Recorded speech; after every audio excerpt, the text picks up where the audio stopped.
insurance, this is Tony Cañas, Chief Motivational Officer at Insurance Nerds and PNC Client Advisor at the Jacobson Group. Today, I want to talk to you about one of the biggest secrets that if you're not yet a manager level employee, you will be so happy you watched this video.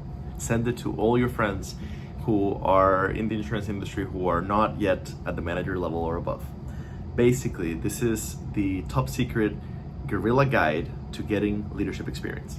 So this is based on an old article we wrote years ago. Basically, this one is meant for the people that have applied multiple times for management level roles and they have been rejected due to a lack of leadership experience.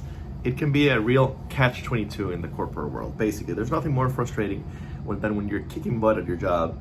You know it, you love it, and you'll be an amazing manager once you get that promotion. You can't wait to get others as excited about insurance as you are, but you can't get the go-ahead from management. And you keep applying every year, and you keep getting told, we went with somebody with more leadership experience, right? But how are you supposed to get leadership experience if they won't give you that experience? Okay, so here is the secret.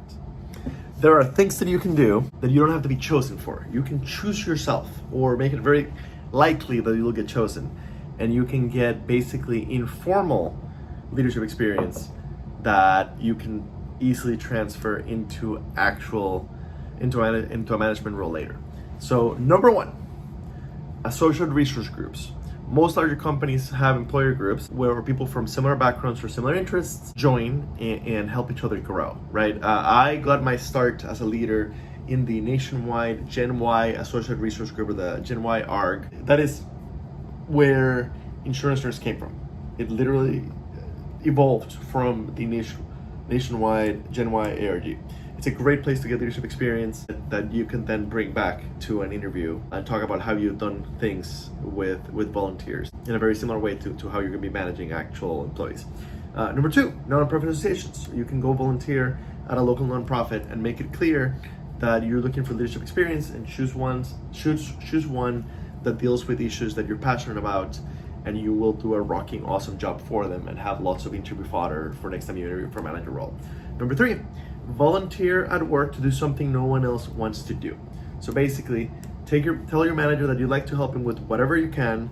You want to help take some of the stuff off his plate, whatever it might be. Most managers hate the lack of initiative that most other people display, and they're so busy, they'll be more than happy to unload some of their least favorite work your way, and then do it to the best of your abilities. Become your manager's right hand, and you will get promoted faster. Number four, join your local CPCO society. You follow our advice, so I'm sure you already went and did CPCO or you're working on it. Join your local CPCO chapter. You don't have to have finished. You can take like a couple tests and become join the chapter.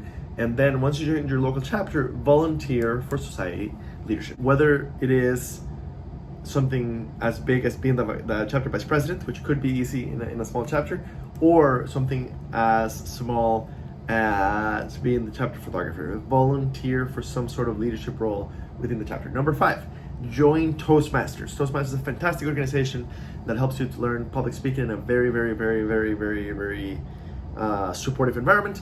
Every decently sized city has a few Toastmasters groups. Most large businesses have one or more right on campus. Join the club, become active, and make sure to let them know that you want to volunteer to help however you can. I had especially good luck becoming the VP of membership at 1100 Toastmasters in Des Moines, which happens to be a nationwide insurance building. And it's where I grew a lot of my recruiting skills and my sales skills that helped me today in my day job at an insurance nurse. Number six, do not be afraid to take risks. If you play it safe, you'll be stuck in the cube forever. Take some calculated risks and you'll likely show your innate leadership skills. Even if your immediate manager doesn't like it, as long as it's positive, chances are hiring managers further up in the organization will like it. I recommend the book Mavericks at Work. If the company punishes you for it, chances are you're the wrong company anyway. The economy is kicking. There's a lot of work, especially in our industry.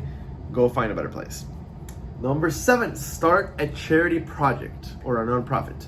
You can always take point number 3 or join a nonprofit and just do it on steroids by starting your own charity project. We recommend focusing on a small project such as collecting food for disaster relief for a nearby disaster, or collecting clothing for a local homeless shelter, rather than a monstrous undertaking like trying to solve world hunger or something like that.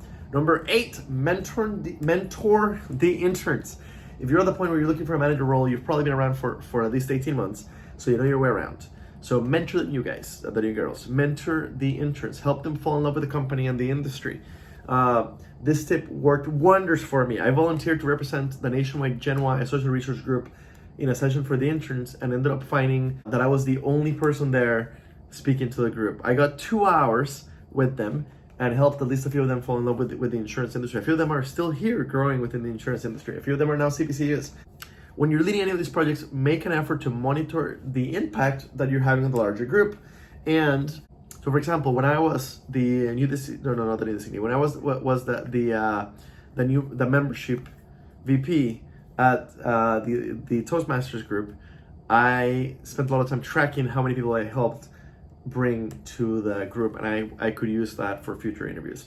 So basically, these are several ways to grow leadership skills and have examples of actual things you've done displaying your leadership before you ever became a manager, and they should be helpful the next time you interview for that manager level role. So there it is. That is how you get leadership experience without having had your first leadership level role. TC out.